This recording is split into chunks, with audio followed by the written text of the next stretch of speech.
बिस्मिल्लाहिर्रहमानिर्रहीम। अस्सलामुअलैकुम नाजरीन, अली बेलाल के वालिद का थाना रेस कोर्स से वीडियो बयान मंजर-ए-आम पर आया है, जिसमें वो बता रहे हैं कि अभी तक FIR दर्ज नहीं की गई। उन्होंने ये भी कहा है कि अगर आज FIR दर्ज ना की गई तो वो अदालत जाएंगे। उनका ये वीडियो बयान सुने। मर्डर हुआ, एक बंदा शहीद हुआ, उसके बावजूद FIR अभी तक दर्ज नहीं हुई। अंकल कुछ आप कहना चाहिए? यही है कि यानी इनऑर्डिनेट डिले इंटेंशनली जानबूझ के ये कर रहे हैं, इनऑर्डिनेट डिले। अदरवाइज तो कोई ऐसा मसला नहीं है। वो तो ना कोई क्रिमिनल है ना कुछ है, वो लविंग पर्सन था, मेंटली एंड इमोशनली हैंडीकैप था, वो स्पेशल चाइल्ड था, वो प्यार करता था।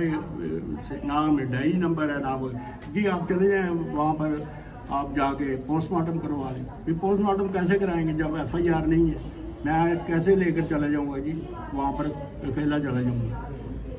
ये तो आगे का प्लान भी बताएं। अगर FIR इंशाअल्लाह ताला हमने बिल्कुल उसका खून जाएगा नहीं जाएगा, इंशाअल्लाह ताला नहीं जाएगा। सो के वो लविंग था सरकार अब्बास का, तो वो नाहक मारा गया, वो नाहक मारा गया। बिल्कुल वो बहुत प्यार करता था। अंकल ये बताएं, वो जो आप कह रहे हैं तदफीन के बारे में कि जब तक FIR नहीं बैठे हैं, कोई बात नहीं, कोई बात। अंकल भी कह रहे हैं और हम सारे इनके साथ हैं कि तदफीन नहीं होगी जब तक FIR ना दर्ज हो।